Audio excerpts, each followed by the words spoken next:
when they're brought together, it just creates the most terrifying CO. So in Advanced Wars 2, Jess was in a very rough spot. She only had a 10% firepower bonus to her vehicles, and this wasn't really that great. You know, you didn't really feel it that much. And she had a minus 10% firepower reduction on her infantry, which just made her capture game awful. 10% doesn't sound like a lot, but when it's put on infantry units, you really do feel it. And the capture game is probably one of the most important aspects of Advanced Wars. Infantry are one of the most important units in Advanced Wars. Like, if you watch some of my games, you will see how important it is to field infantry and how much of a role they play in the matches. And the fact that Jess received weaker infantry just made her incredibly hard to play. And in Dual Strike, Jess has received a day-to-day buff. All of her vehicles are now 20% stronger, which is incredible. Her units are now as strong as Max's. But with Max, you don't have to worry about artillery and rockets. You do with Jess. Not only do you have to worry about them, they're 20% stronger, which means they fire incredibly hard. Like Jess rockets, oh my god, they hit so hard, like they hurt so much. And the fact that she no longer gets that minus 10% firepower penalty on her infantry, in addition to that, it just makes her so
incredibly good. Yes, Jess infantry are no longer weak in Dual Strike.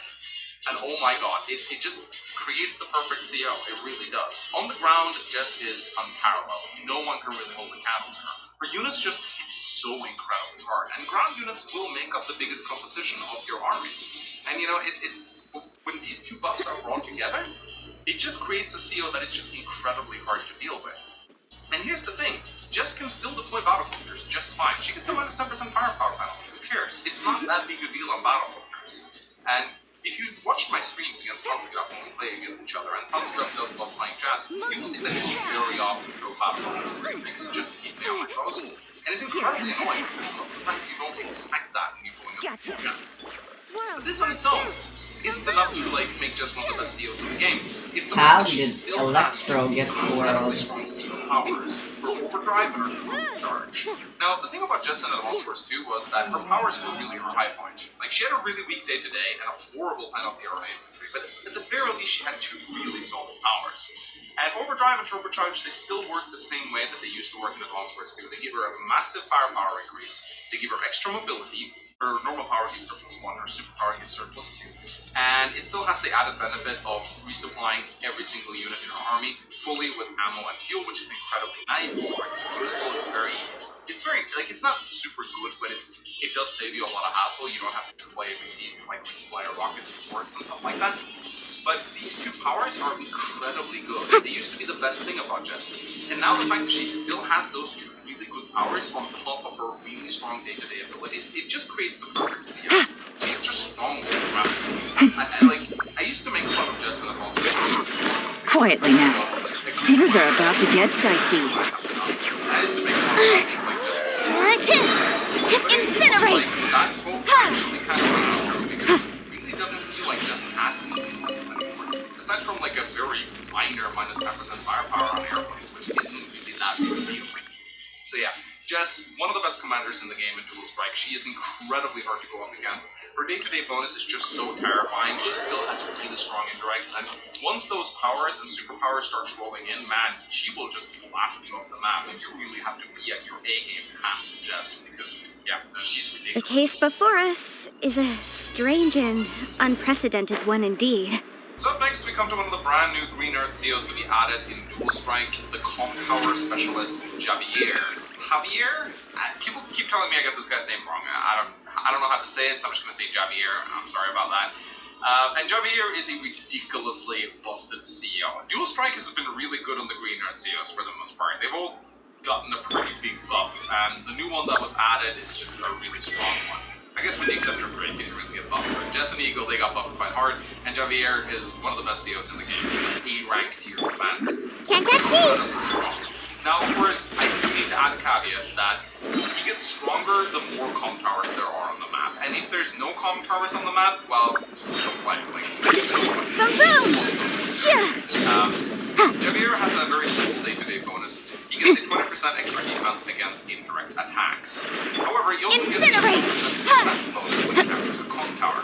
These Com Towers really gives him a lot of value. You know, everyone gets the 10% firepower increase, but Javier also gets the 10% defense increase. So if you're playing on a map with one Com Tower on each side, you know, Javier will just enjoy 10% higher defense on a day-to-day basis, which is incredibly good. I mean, defense is an incredibly strong stat. But what makes Javier so incredibly good is just how he scales. Now, I'm going to rate him as if you're playing with one Com Tower, or maybe two. Like, I assume that if you pick Javier, there's going to be Com Towers. I'd say in most matches, Incinerate! you'll comfortably be able to get one Com Tower. If you're playing on a map with like 2 to 3 Com Towers per player, then yeah, Javier becomes S-rank easy. He just scales so incredibly well, because he has a normal power that further increases his defense towards indirect attacks. That's it up to 40%, and he doubles the effects of his Com Towers. And this just scales in such a stupid way. Just having one Com Tower makes this incredibly good, because now he has a 20% day-to-day increase in firepower and defense just from that one Com Tower. And he gets a 40% defense towards indirects on top of that, so that puts it up to 60%. At that point, you're really like starting to not do any damage to him at all with indirects. You can still do a little bit, but not really a whole lot. Just popping his normal power, he basically becomes immune to indirect fire for a single turn.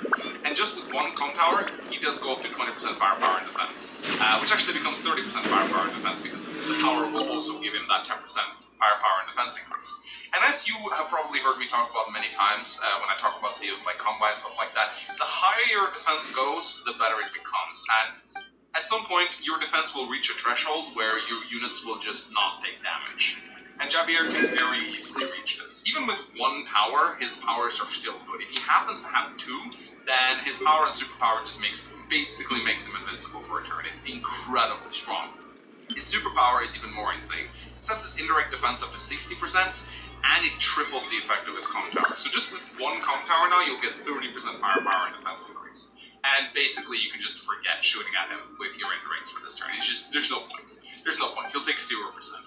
So against Javier, just as long as he has one Com Tower, he is incredibly hard to beat just because of how defense scales in Dual Strike. You know, the more you get of it, the more effective it becomes, essentially. And once your unit starts reaching, 60 to 70 to 80% defense, which they can very easily do if you park them on cities or forests, or maybe you're infantry in mountains, and you pop your power or superpower, his defense will just rise to levels where you can't hurt him. And in a game like Advanced Wars, having the ability to go invincible for a turn is just so incredibly good, because what it means is you can start to initiate captures on your turn, and your opponent just won't be able to interrupt them. And again, Advanced Wars is a capture game. Whoever captures the most properties will win. And the fact that he can pop his power, capture properties, and then just not take damage fall for a turn, how do you deal with that? You can't. It doesn't matter how much firepower you get, because when defense goes high enough, it just reduces damage to the point where any firepower increase you get is worthless. I mean, I'm just going to use another example that I used in another video. Let's say you have a 100% firepower increase. That's a lot. That doubles all the damage you do. Alright, let's say Javier has an 80% defense increase. Alright, he's going to take away 80% of your damage. So even with that 100% damage increase, your units are not going to do anything to them anyway. If he happens to get 90 or even 100, it doesn't matter. You could have a 1,000,000% damage increase for all I care. You could pop Power of Money on Colin with 9999999999999 funds, and you get like you get plus 1,000,000 firepower, and Javier Add Astra at... just because of how defense works. Thank you The for higher your completing... defense goes, the better it becomes. Infinitely more valuable than firepower when you get it in large amounts. Add Astra the fact that you at... can stack your natural high defense with terrain bonuses.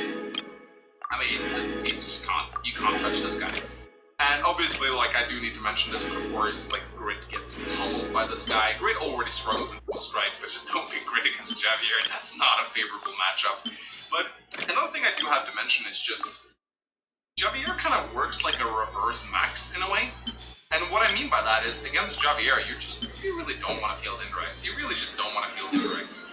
I mean, sometimes you might want to get a rocket into a favorable position, because he'll take some damage from it, but it just makes it a lot less lucrative for you to field indirects. And indirects are incredibly important in Advanced Wars. You want to set them up in key locations to port over certain areas. And the fact that he can just go, I don't care about those for a turn, it's incredibly good. And it just disincentivizes you to build rockets and artillery. And it kind of forces you to go head-to-head with Javier, instead of actually, like, taking shots at him from a distance, which, again, just incredibly hard to deal with this guy. So yeah, whatever you do not let him take your home tower. Like, when playing against Javier, I make it my #1 mission to rush recons and go for those home towers and try to prevent him from getting them at all costs. I mean, like, at all costs. And when I play as Javier, I do the same thing. I build APCs or transport copters and I just rush the home towers immediately. Like, if you as a Javier player can secure the other player's home tower, it's GG. It's absolutely GG. He will not be able to take it back, and your units will be so much stronger than his. And consequently, if you play against Javier and you can actually, like, prevent him from getting his home towers, yeah, then you can also really set him back, because his normal day-to-day bonus isn't that strong. But despite this, he's still an incredibly good CO. I would also like to add that if you're playing with skills, definitely pick the skill that increases home tower effect by 5%, because that also goes for his defense. So he'll get a 15% firepower and defense increase from his home towers if you select that skill. So basically, for every home tower you get a half a home tower, and on top of that, you have 2 home towers. It's like having 3 home towers. It's a really good skill. I'm not going to include that in his ranking, but it doesn't matter. He's still one of the best COs in the game. He also has the most hilarious CO quotes. Glorious sign spanking!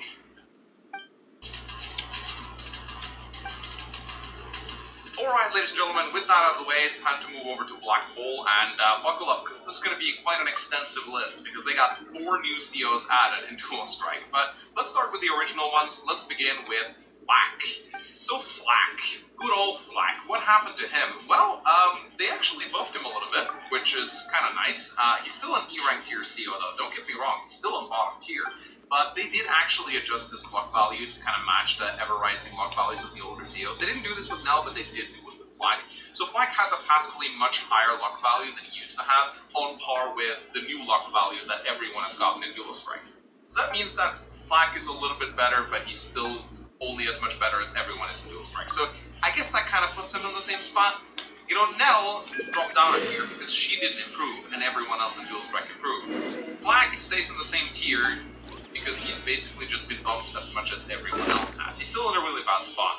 I'm not going to go over all of the luck mechanics. Again, I've made an entire video on this called Luck Explained, or How Luck Works, I think I titled it. So, link in the video description if you want to go check it out. It explains in detail how luck works and why when you have both good luck and bad luck, really now? how that they kind of tend to cancel each other out. You don't end up getting a lot out of it at all. So yeah, Flak is just a really bad CO in Dual Strike. Even if he has been buffed a little bit on par with every other CO in the game, he's still an E-rank commander. He's still pure garbage. I mean, they didn't even include him in the community. He's got fired, I guess. Speaking of another commander who got fired from Black Hole and Dual Strike, we come to Adder, one of my personal favorites from Advanced Wars 2. And Adder is completely unchanged in Dual Strike. He works exactly like he used to. You know, he still has the ability to get movement from his power and superpower, and he can spam them a lot.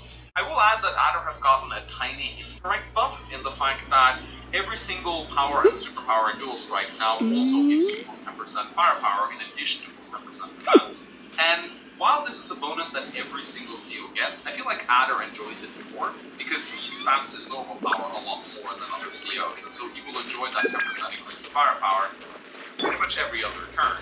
And this actually helps him a lot because, you know, one of Adder's biggest problems in Advanced Wars 2 was the fact that, yeah, he could move fast, but he didn't really have any firepower to speak of, so he kind of found it hard to, like, punch through the enemy's lines. You could just kind of like be annoying with sometimes getting an extra movement on his Vampire and take down a Battle Hunter or something like that. In Dual Strike, he does get a little bit of a bonus to his firepower, and that is actually pretty welcome. It's not enough to propel him up a tier, but it's enough to keep him comfortably in B tier, even though the power creep has gone up a little bit in Dual Strike.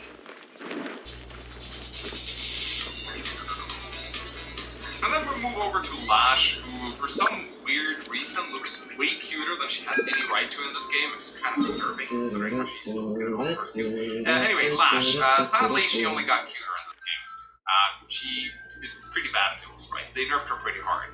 Previously in Advanced Wars 2, she used to get a 10% firepower bonus, Terrain Star. So put her units on a city, they get a 30% firepower increase, which was pretty strong. In Dual Strike, they nerfed that bonus down to 5%. So yeah, if she goes in a forest, that's a 10% firepower increase, 5% on planes, 50% on cities. It's a pretty rough nerf, and it really puts her down a tier. She's now a C-rank tier commander. So yeah, it's kind of sad to see. I understand why they felt the need to balance Lash, because she was pretty good in Advanced Wars 2. I think one of the strongest aspects to her in Advanced Wars 2 was that she had a really strong day-to-day bonus, and she had no weakness to speak of. And that's why I think it's kind of sad that instead of giving her a weakness, which kind of would have made more sense, they kind of just like nerfed the only thing that was cool about it, was the fact that she could convert those terrain starts into firepower increases.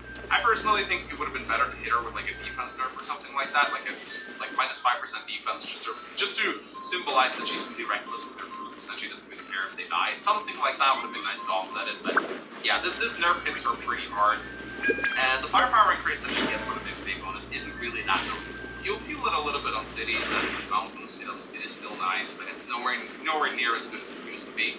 Her normal power and superpower are unchanged. Her normal power still just allows her to move through terrain. It can be nice occasionally, you know. It makes her recons really good at hunting hawks, for example, because they can just rush over the plains. Although in Dual Strike, you do have skills, and you can select skills that give you free reign over terrain, like for example, Planeswalker 1, or the one that allows you to move through forests. I know I'm not factoring in skills, Take it easy. but I will say that if you play with skills, this ability is less impressive because there's so many NPCs well now.